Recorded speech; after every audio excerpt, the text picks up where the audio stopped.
Hello, ladies, and welcome to our first virtual Mentorship Monday for our Fall 2023 series. I'm Tanisha Cornelius. I'm a 2004 UGA graduate and chair for Mentorship Mondays, a professional development series featuring notable UGA alumni. Today, I will be introducing our program and our speakers along with the Sunshine Fund. Our topic is navigating change, prioritizing mental health in the hybrid workplace. We'll start by introducing Carrie Smith, Executive Director for the University of Georgia Student Care and Outreach. She and her colleagues coordinate assistance for the UGA students who run into hardships. Thank you. I appreciate having the opportunity to speak to this group and talk a little bit about what we do. We'll clip through these slides, but just want us to have a visual so that we can kind of see what we're talking about a little bit here. Can everyone see my screen? Are we good? Yes. Good. So as was mentioned, I serve as our director of student care and outreach here. Student care and outreach has been around at the University of Georgia in its form as we see it now for about 8 years. And so it's still a pretty young office because this work is pretty young in the field of higher education. Essentially, we are the hub of care and support for the university. What that means is that we look at what students are experiencing and we understand that it's not always just about finding one resource. It's about really trying to figure out what a student's story is, listening, and then cultivating resources for that student and their experience in that moment that they're having. And so what we do is we really explore and reduce any kind of barriers that might be keeping a student from engaging with support and resources. We work with faculty and staff to figure out what's happening as a boots on the ground. So faculty often reach out to us to say, the student was really engaged in my class, but for the past 2 weeks, I haven't seen them. Can you help? And then we oversee some university processes. I'm going to get into kind of some specifics of what we do for examples, but I think here's what's important to know is that our office serves about 13 or 14,000 students individually every single calendar year. That means we're meeting with them or talking with them on the phone or working with their support network, whether that's parents, community members, faculty, staff. And so we have a very large number of students that see us as that first step for anything that they may need. I've laughed and said when people say, what students do you work with? Well, it's all of them. We serve our professional students, our graduate students, our undergraduate students, and then also our extended campuses. So we really are the people who either consult with everyone out there providing care or build the tailored network of resources for a student for their individual experience. A couple of just important things to point out about our office is that we also oversee Embark at UGA, which some of you may be familiar with. It's the initiative here at UGA on campus that supports students who've experienced foster care or homelessness or who are at risk of homelessness. It's an amazing program, and everything that we do is really through the generosity of private support from our donors. So very grateful for that. And then we also house two kind of different positions, the community of care coordinators and the patient navigator. Our community of care coordinators really get out into our community to hear what students need and what they want. So rather than waiting to the point of crisis, getting out there and figuring out what students need so that they can proactively take care of themselves. I've laughed and said that I think in a well-resourced institution like this, we can build things and create programs and have all the things in the world, but students don't read their emails, and so they don't know they exist. And so my community of care coordinators are the ones who say, if we build it, they will not come, so I must lead them to the water. And that's really what those positions do. Some of the cool things they've done recently, just for different people's interests, is, for instance, our Black males came to us and said, you don't talk about mental health in a way that we're receiving it. And so we are launching a program called Manifest this year, which is the creation of a space that's like a barbershop and bringing in community members to talk about mental health. So again, it's very tailored to the individual needs of the student, because this can't be one size fits all when we're talking about what's bothering you. And then the patient navigator. We actually, in order to address food insecurity, housing insecurity, and loneliness, we have added a question to the health center's intake questionnaire. And on there, students can answer different questions that allows for us to screen for those issues. And again, proactively provide support and resources. So Student Care and Outreach exists over here in the Tate Center, but we also exist within the University Health Center to truly provide holistic support. As I said, what does that mean? Who comes to see us? We're not therapists. And so I think sometimes that's confusing. And so I have a few people here who have been therapists in the past. What we are is we're that person's person. If you think about it, we all had informal support structures and probably still do, whether it is a mentor or something else. And so how do we help students recreate that when they come to the University of Georgia, when they need someone to process, to figure out what's next, to wayfind? So in some ways, I say we're sort of like the Waze app of the University of Georgia. A student plugs in their destination, and it's my job to make sure that I tell them where there's debris on the road, the fastest way to get there, where the gas stations are. And many, many times this office becomes the place that says there is a cop up ahead and you need to slow down. And so truly, we are trying to help students navigate the University of Georgia and take advantage of all the amazing things that are there. Just to quickly run through those things I know you can see on your screen, but I think that top bullet point says it all. So many of our students just can't figure out what's going on, but they aren't thriving. And so we are that first stop to really try to figure out, is it that they need a therapist? Is it that they need to figure out how to meet friends on their hall, in their residence hall? Or is it that maybe they're suffering with chronic pain and they need to figure out how to get registered at the Disability Resource Center, but not get behind in class? I mentioned that 13 to 14,000 number of the students that we work with. I think what's really cool to say is that of that group, my number one referral source is students themselves. Students believe in this office. They believe in the work that we do. We have presented to over 9,000 students since January 1 of this year, if that tells you how often we're invited to tell people about what we're doing.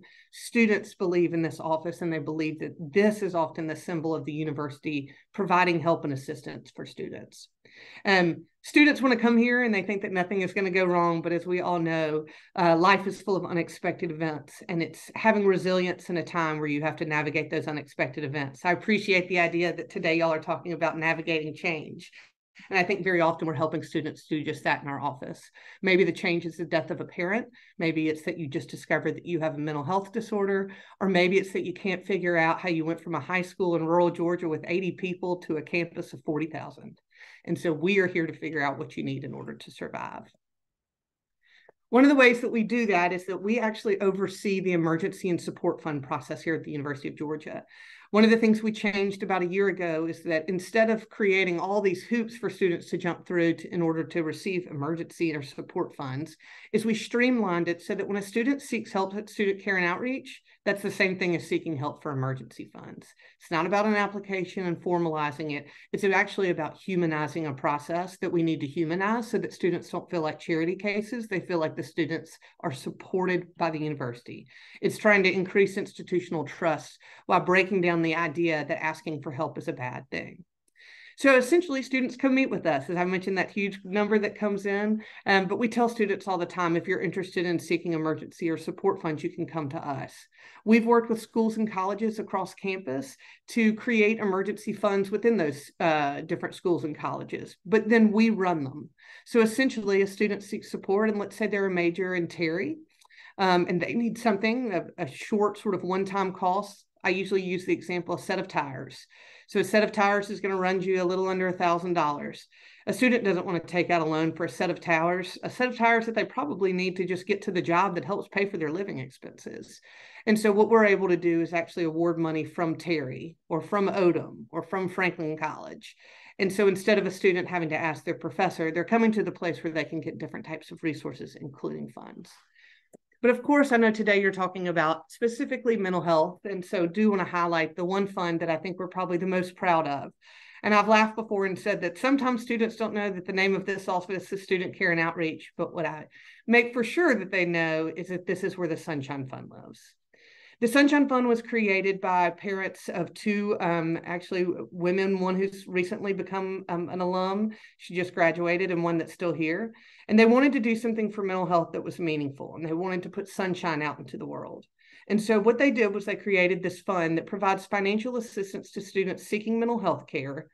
And they added in another piece of it, which I think is important, that they wanted this fund to be used to mitigate circumstances that might be affecting students' well-being, because we will never be able to find enough therapists to fix all the things in the world that are wrong. And so sometimes I think it's like, well, what about the people on campus? Well, that may be true, but I think all of us know that maybe we have a therapist, but that doesn't mean that all the environmental things go away. And so how can we at the University of Georgia mitigate circumstances to help that student maybe focus on therapy, but maybe focus on pre-cal? And so it's really important for us to be able to do that. And again, they don't apply. They just meet with someone. The coolest part about this to me is that one of the things we've done is we've removed what they call the need-based provision from these funds. What that means is that a student does not have to demonstrate need on their FAFSA through financial aid in order to receive these funds. I think kind of initially people are like, well, we only want to give this to people who can't afford it, but I'll kind of give you a different narrative on that. What this allows for students to do is come seek mental health care and not have to put it on their parents' health insurance. Maybe there are cultural barriers that are keeping them from seeking that kind of care. We also have members of the LGBTQIA community whose families have completely cut them off. And so they don't show need, but they have a need. And so what we're able to do is make this fund as inclusive as we possibly can to truly remove those barriers, as is our job. Just to give you an idea of some of the things we've done recently, we've paid for students to get access to specialized inpatient treatment for OCD. Just so you know, that was about $3,500. So when you're thinking about giving money, $3,500 probably allowed for that student to remain at the University of Georgia, persist, and graduate. We've provided assistance to a student. I think this is, again, thinking outside of the box. I had a care provider call me and say that a student really needed to invest into some art therapy, but really they thought they could do it more cheaply through guitar lessons. We paid for the student to get guitar lessons so that their well-being would be taken care of. I had a student who had returned from substance abuse treatment to find that his roommate was still using drugs. It was important for him to get out of that apartment, and so I paid him out of his lease, and then we moved him into a new apartment so that he could continue his journey to sobriety. I then had some siblings who lost everything in a house fire, and so they were going to have to remove themselves from their sorority because that was an extra expense. And so we were able to pay for those sorority dues because community matters, and sometimes that's where we all can find our support. The Sunshine Fund has been pretty amazing, and just to give you an idea, and I'll stop sharing and stop talking too, but so far we've given away this year $172,000 from the Sunshine Fund since January 1. We've raised about $2.4 million in 3.5 years. Our goal was $3 million. It's now $5 million. because what we want to make sure happens is that there's never a cost on someone seeking help, regardless of what help looks like. So I appreciate the opportunity, and if I can ever speak to anyone else, I'd be glad to do whatever I can. I really believe in this work, and I believe in this office, and quite frankly, as I tell people, we're doing this better than anyone else here at the University of Georgia, but there's always room for improvement. And so I really appreciate everyone's support that you've already given to us and just allowing me to have the time to talk about it. So thank you. Thank you, Carrie, for sharing this amazing resource for our students. So now we'll get to our program. I'm going to introduce Ekta Gar, who is our moderator for today. She is also the co-chair of Mentorship Monday. She has over 12 years of consulting experience, offering global end-to-end transformations from strategy and design powered by technology. Additionally, helping digital organizations invent the future by combining the right people, culture, organization, processes, and assets as a transformation engine. Thank you, Tunisia. Hello, everybody. I am here to moderate this panel today. And now I would like to introduce our two panelists, Dr. Juhi Gore and Ellie McFadden. Juhi is an assistant director of counseling services at the Greenville Technical College, and Ellie is the HR communications and change management manager at the Home Depot. Having these two here with their experience in mental health and HR in corporate world, we can learn something today by how we can navigate change by going back to the workplace and just figuring out how we handle those situations. So I think we have a little bit of a poll that we can start with, and then the poll also will have scenarios that you can answer all at once. Please understand we are a little bit over time, so might not have an option to go through all of them, but take a moment, take a minute to answer these, and then we can discuss with Juhi and Ali the scenarios one by one.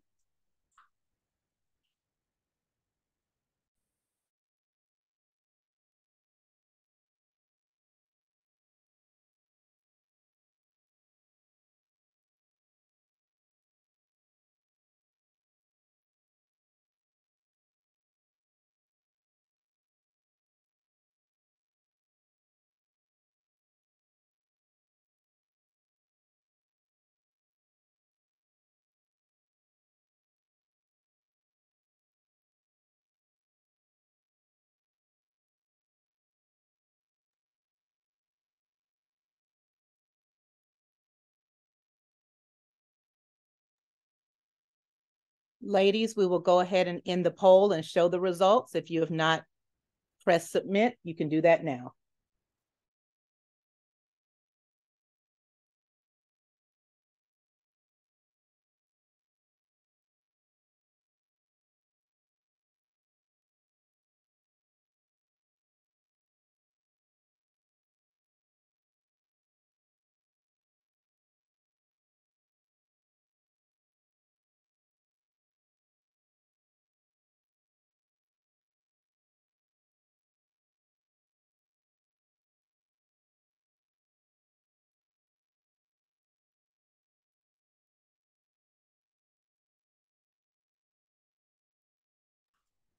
Do we have responses from everybody?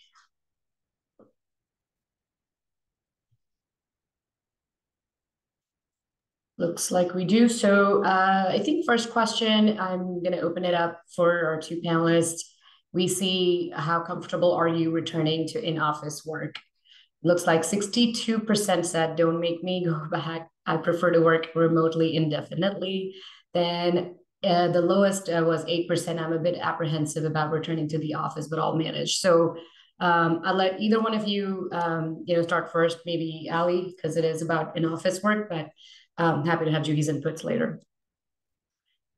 Sure. Yeah. I'm definitely in that 62%. So I feel seen.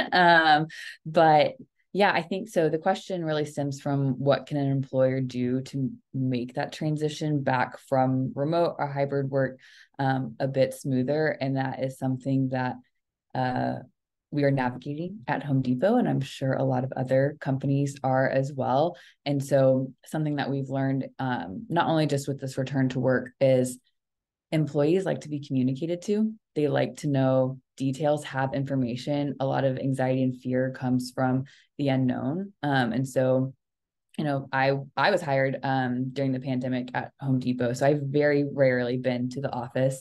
We have a massive headquarters. I've been there multiple times now, but it still can be very overwhelming of the cafeteria, the gym, the Starbucks. How do I get to my floor? Where is my floor? What team is where? And so as we've had more and more of our associates come back, it's been really important to communicate what are the hours for these amenities, what's the dress code, what am I supposed to wear to work. I've been wearing sweatpants for 3 years now, and I don't know what this dress code is. So as much as we can clearly communicate that both to the associates themselves, and then also to our leaders, because the leaders have to be on board with this and understand that it's a really big change, and to give people the grace and the time to adjust back to that, figuring out, okay, I now have to figure out how I'm going to drop my child off at daycare before coming into work. So what do my hours look like, and how does that change? And just providing them that support to be able to make this transition. Something that we've also done at Home Depot that I really love is, because the question also kind of asks about how do you acclimate to company culture when you're in person. And so at Home Depot, we have something called Nosy Neighbor, because I'm sure many of you sit on a floor where it's your team and then there are a bunch of other teams, and you're like, who are these people? I've never met you. We don't really interact. And so we have it, I think it's once a month right now, where each floor has an activity where one person from each team has some slides. They all sit at a round table, and you kind of go around to each one, meet someone from that team, hear about what they do, any ways that y'all can collaborate together, or just like kind of connecting the pieces. And that's been such a great way to get to know your neighbors, get to know what they do, how we all work together, and kind of put some of those familiar faces. So you're not just walking to the bathroom and being like, I see this person every day and we've never introduced ourselves. What do they do? Giving kind of a good connection with that. So, I think employers just have to be willing to implement those kinds of events and recognize that some people may need a bit more of a formal program to reacclimate, because they've never been here. They don't know everyone. Sometimes they've never met the people on their immediate team in person. I remember meeting my manager for the first time and being like, oh, you're that height. Okay. Didn't really recognize you in person. I've just seen you on the computer. So again, just giving that grace, and the organization of programs, communication is so key. Thank you so much. I will open up to Juhi if you have anything to add to that. Yeah, and just like Ali mentioned, as you can see, that's 62%. So I think knowing, when you go into this environment, you're not alone. There's obviously many other people who are experiencing what you're experiencing. And it is okay to, maybe voice it to managers. And maybe there's something they can do to help make that transition a little smoother that, they haven't thought about. Yeah. Yeah, no, thank you. Absolutely. Trust me, I've been a part of this myself in the organizational program where they're asking us to go back, and you're like, I don't know, I like my sweatpants. So absolutely. Totally hear that. Any questions from the audience, or I think we can wait till the end? Okay. Jumping into scenario 2, it says I was hired during the pandemic, have been 100% remote the entire time, have no familiarity with in-office company culture. The question goes into, what do you think is the best way for my employers to allay the fears of remote hybrid employees who are returning to work, and to acclimate them to company culture? And I know Ali already touched this a little bit, all of the above, 69%. Nobody wants a reacclimation day. 0% for that. Leadership should implement strategies. So we do see 23% saying employers should be open to a hybrid work model based on suggestions from employees. So yeah, I think a little bit of more details, if you guys can jump in on that. I know we talked about a little bit of communication being the key, but anything more to add to that? Ali, I'll open up to you. Yeah, I think seeing the 23% of being employers should be open to hybrid work based on suggestions. That's something as leaders, employers, we always like want to communicate to them, but it's just as important to listen to our employees and to make adjustments based on that, as much as we can. So just having that flexible mindset to say, yeah, these are the policies, but is there special accommodations, or do we need to rethink this, or how does this actually work in practice for both our business and our employees? Because people will stop talking if you stop listening. So you have to always give them a space to feel heard and to make changes based on that when possible. Yeah. There was a study done that, it showed that 70% of the participants of that study were experiencing really high anxiety about returning to the workplace, to that traditional work environment. And initially it was, just maybe contracting the virus itself, fears related to that. And then there was also reports of just kind of the challenge of returning to that old routine. Because, Allie, you said you were hired on completely remote, and, but there are several people who, had that traditional 8 to 5, 9 to 5 type of work environment, and then were asked to go completely remote. And so there was a new normal then, but now returning to the workplace, it's a whole new normal that, they have to readjust to. And I think a lot of people got a glimpse of something they haven't had before, which was kind of this flexibility and control. And so in a way, it's hard to give that up. You have flexibility of your schedule, you have control of your work environment. So I think, I say that to kind of point out that employers, especially in certain industries, may want to be more aware of some of these anxieties that their employees are feeling and why.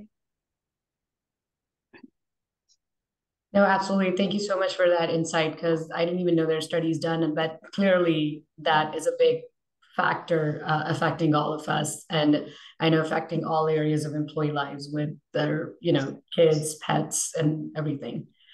All right, I will go into the third scenario, which is also relevant to so many of us. I previously worked remotely with one in-office workday. Now I'm being asked to come in 3 days with no change in pay/benefits. I've come across job postings for employment that allow remote work with a higher pay, but more responsibility and more travel.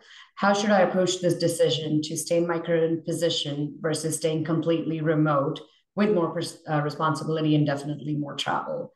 85% said go with the job that offers the best balance between pay and responsibility. I was one of those 85%, I think. And it says stay in the current role, but negotiate for higher pay. So change jobs, prioritize freedom, flexibility. As ideal that would be, it's not feasible in the market, or, it's not always the best options. So I think I'll start with Juhi this time. Do you have anything on this? Yeah, it's interesting. So many people picked C, just the fact that the word balance is in there. And that's, I think, what people are looking for is balance. But I also feel like maybe there's no wrong answer to this one, because you really have to, take a look at your life and, what are the priorities? Is staying in a job where you now have to go in 3 days a week, are there certain stressors that come with that? And how is that going to impact your day-to-day life or your family, or, whatever your dynamic is at home, versus traveling? Is one easier than the other? Are there stressors that come from making that type of change? And for someone, freedom and flexibility of their schedule may be, that may be what success is, and that may be the most important thing. Whereas for someone else, it could be, I need to make a certain amount of money to, have a certain lifestyle, and that's what success is. So, you really have to think about what works most for you as far as switching a job or not. Yeah, Absolutely. I totally agree with that, Juhi, of like, I like to think of it with all of us have different seasons in our life, and jobs are at different seasons, and you just kind of have to look at what your priorities are in this season and how does your job fit into that. If you had asked me a few years ago, I would have said, yeah, I'm going to take the remote job that pays me more and travels more. But since then I've had a child and I want to be at home. And it's better for me and my family and what I want to do right now to go into the office 3 days a week so that the time that I do have, I can spend with my son versus being gone on a business trip. That would just be not ideal for me and my family and what we want in this current season. But also to that point of if you are in the situation and you are being asked to go back into the office, there's no change in pay or benefits, or just something's not working, I would encourage all of you to not be afraid to talk to your manager or your HR partner. There are often policies in place, but then there are, depending on your performance or your unique situation, that they're willing to work with you. That's something, as Home Depot is going back to the office, my manager's known from the start that I have a really far commute and a very young child. And so what that looks like for me might look different for some of my teammates who don't have those work priorities, and that's not a different stressor in their life.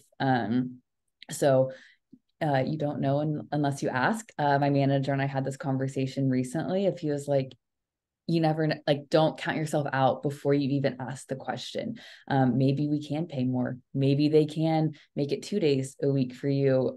So he's really encouraged me in that way. And I want to encourage you guys is to not panic about a new policy or something that's being put forward, because there's often wiggle room, there's room for conversation. And again, just balancing the different priorities in your life. And maybe there's a remote job out there that also doesn't require travel. So it doesn't have to be one or the other. And that's, I think, why 85% of us said the one with balance. No job will ever be perfect, but we can try to find the one that best suits our season right now as much as we can. Absolutely. No, agree with both of you. Like I said, it's personal situations affected, but I think communication again is the key. Talk to your HR manager, leaders, like how is it going to be beneficial for your specific situation? Thank you both. Moving on to the fourth scenario. I'm worried about getting exhausted from socializing when I return to the office. How do I survive and maintain good mental health once returning to the office? 54%, all of the above. 0% said find a wing person or identify your triggers, but mostly all of the above do make sense. Again, Juhi, I'll start with you on this one and then we'll jump to Ali. Sure. With this one, I think, take some time and really think about yourself, what you need. In some offices, socializing is a huge thing. People celebrate birthdays, accomplishments. Um, you don't have to be a part of all of it for your own sanity. I personally am an introvert, so I like to go, I like to mingle, say congratulations, say happy birthday, eat, and I'm back at my desk. That's what works for me. Um, one of the choices here, identify your triggers. And I see no one's selected that, but that's actually, something to be aware of. Are there things going on in those social situations that kind of trigger you to feel uncomfortable? Because if you're aware of those things, you may know what to avoid. There might be some socializing that's okay for you and you're comfortable with versus, hey, there's a certain person here, or this is a certain topic that I want to avoid. So that may be a social event you don't partake in. Yeah, and setting realistic expectations for yourself. That's a really good one. Again, just know what you're comfortable with. It's okay to go say hi and go back to your desk. And having a wing person, when I read that, I thought it was really funny, but it does make sense. Maybe you have someone, a coworker, a friend that you are comfortable with. You can go to a social event, and it's a lot easier to leave when it's two of you leaving. So that may be a good trick as well. But don't feel guilty if you don't want to attend all of it. That's okay. Yeah, no, I totally agree with you, Juhi, of all those in-office events and stuff are great and fun, but don't have to go to every single thing. I think it's important to go to at least a couple of them just to, have that connection. But if it's not your thing, it's not your thing, and that's okay. I also thought it was interesting if no one picked identify your triggers, because we all have them and it's okay. I think it's also about, yes, identifying your triggers, but then also like, what is it that makes you level set or like return kind of to a healthy place of mind and all of that. I know for myself is that after a long day in the office, I'm typically a podcast listener, love a good podcast, but I know after a long day of socializing in the office, being in person, I don't want to hear anyone else talk. I'm like, that is just not what is going to set me in a good mood. So I tend to listen to like 20, 30 minutes of music. I even have a playlist of songs that are just like, these ones like always make me feel good. They make me like calm my mind, feel a little less overstimulated. And then, okay, maybe we'll turn on a podcast for the back half of my commute. But just knowing if I were to get in the car and put on a podcast, like that is just not what I need in the moment. And so understanding of like, oh, I'm feeling this way, or I'm starting to feel this way. Like, what can I do to remove myself from the situation, or to, is there something I can do of, go take a walk? I even do that remotely of like, all right, we are feeling a bit overwhelmed. We're not being productive at this moment. Let's go outside for 10 minutes and just like take a walk around the block. And then another thing, a lot of people on my team actually do this. Home Depot's offices are very big, but we have a lot of cubicles, which I'm sure all of y'all are very familiar with. And for me, like, to get to the office and then go immediately sit down at my desk and be surrounded by people and chatter and all of that is just not the best way that I want to start my day. So my manager knows that I tend to come in, and then we have a big cafeteria space that's typically empty in the morning. So I go and sit down there and start my work day, and he knows that I'm available. And when my first meeting comes up, that's when I'll be up on our floor. And my teammates know that, all my direct reports know that. And they're like, hey, she's here. She's just in a different space, because they didn't require you to be at your desk. They required you to be in the office. So are there other spaces in your building or your office that you can be in that maybe give you a little peace of mind, take you away from the hubbub of the office? And then, just finding the right balance of that. But yeah, that's kind of my tricks, and my manager encourages that. So again, if you are feeling overstimulated or like really anxious about that, I hope you all can have that conversation with your manager and like finding kind of pockets to have time to yourself and things like that.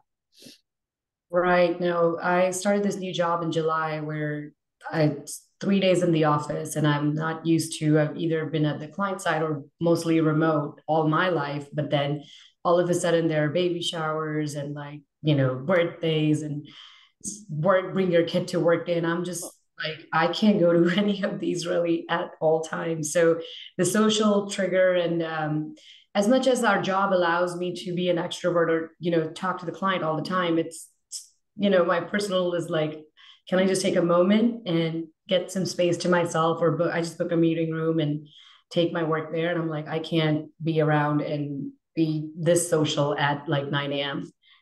Coffee hasn't kicked in, like, please. So I get it. But yeah, thank you for sharing those insights. But moving on to the fifth scenario, it's more towards, I think, a good concern, because we sort of just dealt with a pandemic, and then the health concern is where I've only been sick only 3 times since working remotely in 3 years. I have elderly parents who I care for, and then concerned about contracted COVID and other illnesses. What's the best way for my employer to allay my concerns of contracting illness in the office? 38% said encourage sick workers to stay home, probably most logical here. And then again, 0% advise concerned employee to wear a mask. But then I think most of these would be appropriate depending on your situation. I would go to you, Allie, in this one. Any more insight or input? Yeah, I think it goes back to at the beginning when I talked about employer communication of, as we go back into offices, of it's important for the employer to say, hey, here are expectations of if you're feeling sick or like kind of anything around this scenario. And then also here's what we have done and what we are doing to ensure that you are safe and healthy. So like improve air quality with purification systems. If your building has done that, let your employees know that that is in place. Home Depot has COVID tests for free in our lobby, and letting people know those are available. You can take as many as you want. And so, giving them the education of here's how we're looking out for you. And then if you are feeling sick, here's, what you can do about it, and kind of setting that expectation, and also encouraging leaders to then enforce those expectations. Of had a lot of managers in my time of coming to the office sick, and it's like, we don't want your germs. It's okay. If the requirement is to come in 3 days a week, letting people know if you have a fever, if you're not feeling well, it's okay if you come in 1 day a week or none, it's better. We don't want to get sick. So of letting them know that it's okay. It's better for all of us to stay healthy. There are other people who might be affected, and just communicating that clearly to everyone. Yeah, that's a really good point. And also from the employee perspective, I think I've seen where sometimes people have this guilt about staying home when they're sick. They feel like I still have to go in, or I'm not sick enough to where I can't do this. Well, it's okay. Like Ali said, nobody else wants to get sick. But at the same time, a little deeper than that, it is self-care. It's important for you to take care of yourself, so that you can be available to do your work more efficiently. And maybe that's a time where, you can communicate with your manager or employer that, hey, I'm not feeling well. I can definitely do some things from home. Um, you know, instead of coming into the office.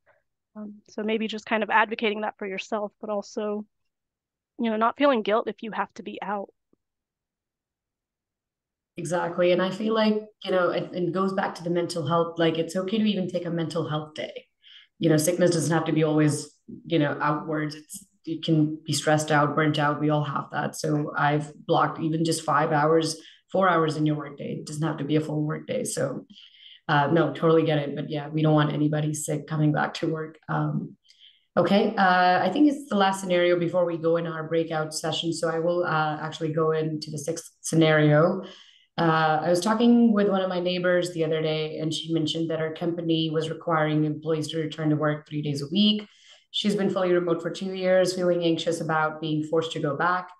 What is the best way for employers to reassure that company responsibility does not interfere with newfound personal freedom, flexibility, and work-life balance? It's a great question. I think people said 69% or ABC, that is, give employees Mondays and Fridays off, offer a flexible hybrid work model, institute meeting-free Fridays, and provide flexible working hours. And D, of course, give the most senior employees more flexibility, 0%. I think, Ali, do you want to take this one too? And then we'll move to G. Yeah, sure.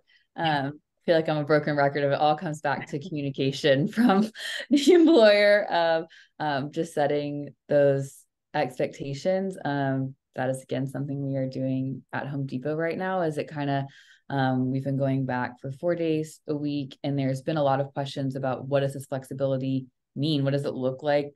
Can I stay home if I have a doctor's appointment and it doesn't make sense for me to come into the office? So there's been a lot of ambiguity. So now, we're equipping our leaders to be able to have these conversations with their employees, because it all comes back also to the leader of each team, your manager.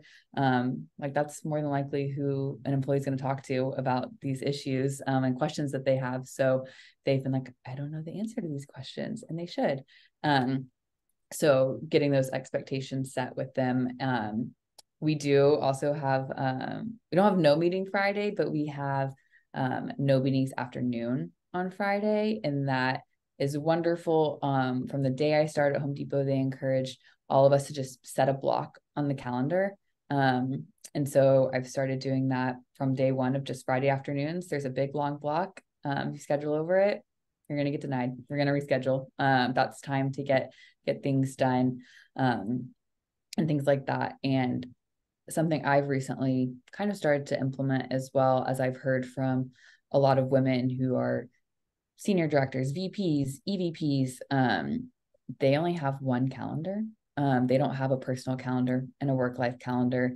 That way they can kind of bake in with their meetings of, hey, I got to go to my daughter's dance recital. I have a doctor's appointment. It's not trying to juggle between these two things. It's just, this is your day. And like kind of being able to share that with your manager, or like let them know, hey, I'm gonna be out for a couple hours. I have a pediatrician appointment or whatever, because it was getting to be a lot to juggle between my Google Calendar and my Outlook calendar. So now they're just one, and we make arrangements for that. And I'm glad to see no input give the most senior employees more flexibility. That's probably like the worst thing a company could do, is just making sure that this policy is equitable. Everyone has the opportunity to participate, making it work for them. I think that's probably one of the quickest ways to lose people, is to treat people differently based on seniority or other factors like that. So the more clear and fair you can be about it is really important. Yeah, I think just to piggyback off of Allie, I mean, the communication piece, again, is the most important. And so for you as the employee, just to make sure you are bringing up your concerns to your employer. Um, and, think about the things that are in your control. I know there may be some companies or industries where certain changes can't happen, but you as an individual, what can you control for yourself to make this schedule work better? Think about your social supports. Those are really important as well. They can help make things easier. Is it, I have someone to help watch the kids, or my husband works from home, so there are some things that we can manage together. It is hard to give up some of those freedoms, but think about what you can do for yourself. And if you are really struggling, um, a lot of companies through HR, I believe, have an EAP, and maybe that's a resource to utilize to try to find a counselor or therapist to talk to if it is anxiety, or just figuring out how to have more of that work-life balance. No, absolutely. I'm so glad you touched on the EAP. I'm just saying it's the employee Assistance program. Yeah, if you haven't heard this, I think you should talk to your HR, find out about it. Most workplaces do have that benefit. So legal, personal therapy, kind of any sort of advice. Even I think I've seen daycare, pet care, whatever that your needs might be. So I do have another additional question, which I kind of will be like a live poll where you guys could just raise your hands, and we can either let Ali or Juhi jump in on those. So it's the last question before the breakout. It says, I am hesitant to return to work in person because I'm unsure of the way it will change the way my family operates. Without having to commute, I've had time to work out before to start the workday. My spouse and I can save money without having kids in daycare, and I don't have to leave the office early to get them to practices, etc. On days we both work remotely, my spouse and I are able to talk more throughout the day, which has made our relationship better. The key question here is, how can I convince my employer to allow me to continue working from home to keep my same level of satisfaction, or how can I make the mental adjustment to the new norm? And I'm pretty sure, I just want to see if attendees have any relatability to that. Do we all feel this is something we all are kind of going through, if just making that mental adjustment? Just take like 5 seconds to raise your hand or not, if you do relate, and then I'll let the panelist answer.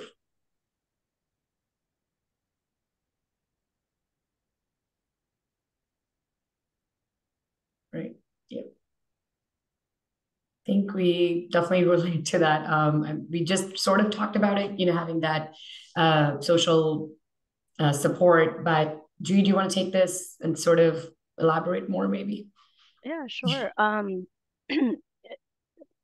thing I try to tell people when I sometimes meet with them, I know a lot of times change can kind of bring up, we've talked about anxiety, but it can also kind of bring up some depression. And if you look at, maybe imagine a timeline. And so a lot of times when we kind of look back and kind of say, oh, I wish I had done this differently, or this was great when, we kind of get stuck in some of this negative thinking that can, create some depressive symptoms. Whereas on the other hand, when you tend to look forward, like, just fear of not knowing what is this new, excuse me, what is this new schedule going to look like for me? How am I going to make this work? We get caught up in that anxiety. So one of my suggestions would be is, try to find that space in the middle, the present, and really try to just take it day by day. If your employer can work with you, if you've communicated these concerns, and if there's an option for some flexibility or to work from home, that's great. But in reality, there may be some employers or some industries that may not allow that, or may not be set up that way. And so you do kind of have to find, hey, what's going to work for me? And if taking it day by day and maybe having the mindset, this isn't my forever. This is just for now, and Allie did a great job about talking about seasons. And so maybe this is the season of change where you are going into the office, but keeping in mind that's not my forever kind of helps you. It gives a little hope and you kind of get through it day by day. Yeah, absolutely. When I first heard the scenario, I was like, did Ekta get in my therapy session?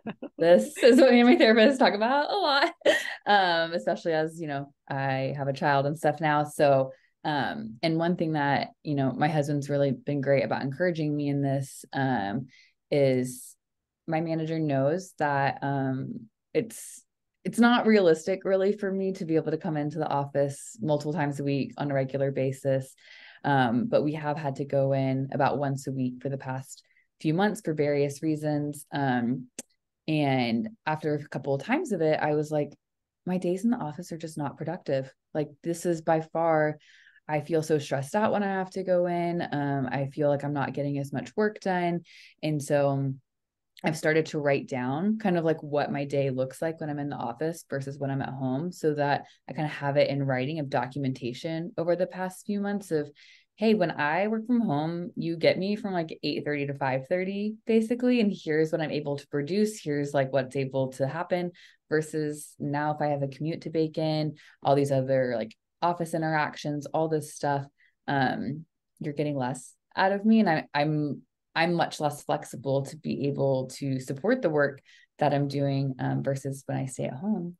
This is like how my productivity works. And so I think that's been really helpful to also just like think through what it looks like in reality. As Juhi spoke to, a lot of it is anxiety of the unknown. And so it's also those one day a week has been really good test ground of, what does this actually look like in practice? If I were to do this every day of the week, what should my schedule look like? What time works best for me and my family for me to get to the office versus leave? And like, are there ways to adjust my meeting schedule to better suit that? Because hopefully all of our employers are having a more flexible mindset. So if you have that runway before, I think a lot of employers are saying we're returning to work in 60 days. So maybe take some time over that 60 days to do some test runs and like figure out what works best. That way it's not just such a hard change and hard pivot when you do have to kind of go back a bit more frequently. And my husband's also been great of encouraging me when it does happen is try it out.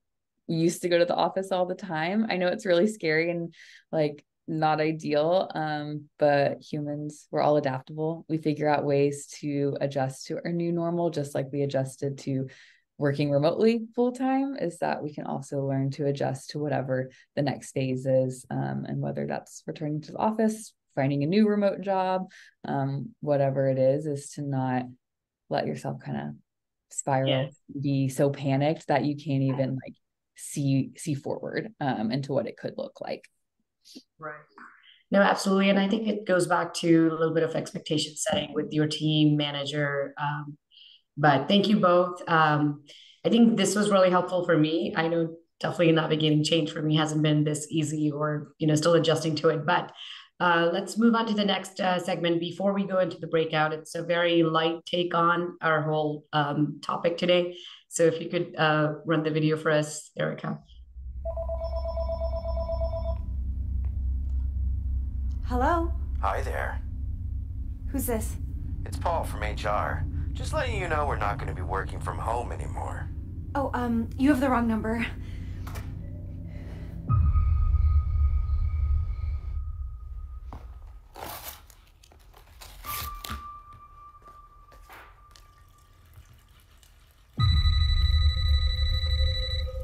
Hello? Hi, Lisa. Paul from HR again. Cool hang-up. Just wanted to reiterate that working from home is no longer an option. Why are you doing this to me? Can't wait to see you bright and early on Monday. I'd leave now to avoid that painful commute. Oh, sounds like you dropped your wine. Probably a good thing. You'll want to wake up fresh. You can't make me go back to the office. I'm not ready. Go to the fridge. What is it? Open it.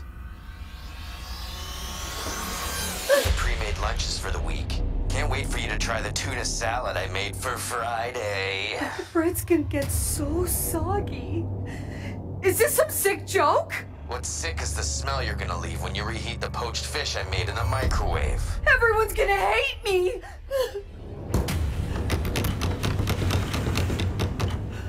No. No.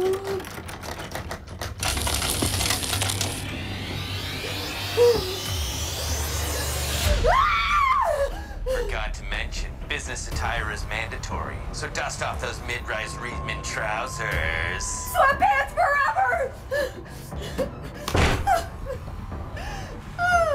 It's gonna be great. No more midday naps or walks. You'll be working on someone else's schedule. What a dream. Can't wait to talk to you about only the weather. See you tomorrow.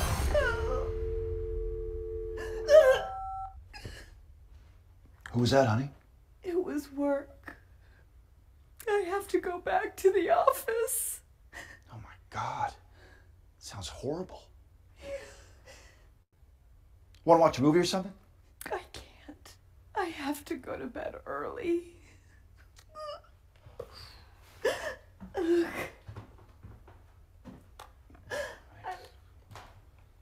Can I? Hello. Hey, Gary. It's Pam from HR. Just letting you know we're not going to be working from home anymore. No!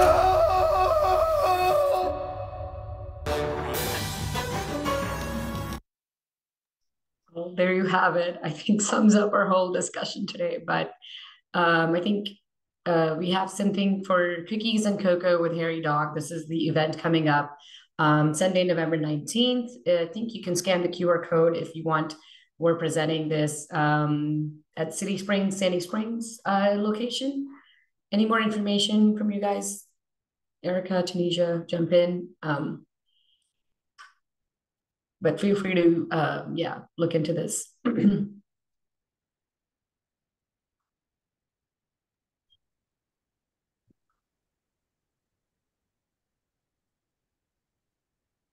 think we should have some breakout sessions popping up on the screen.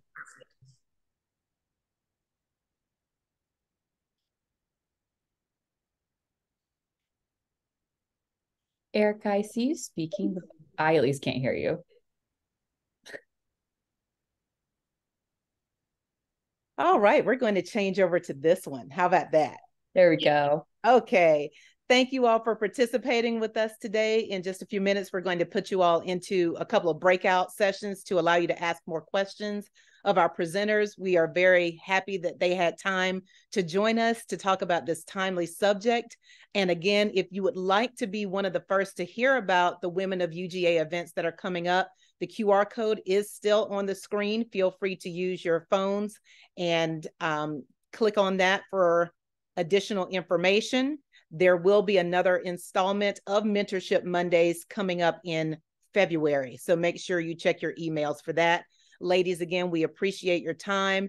After the breakout session, you all are free to rejoin your days. You will not have to come back to the main session. So we do thank you all for participating with us. Your breakout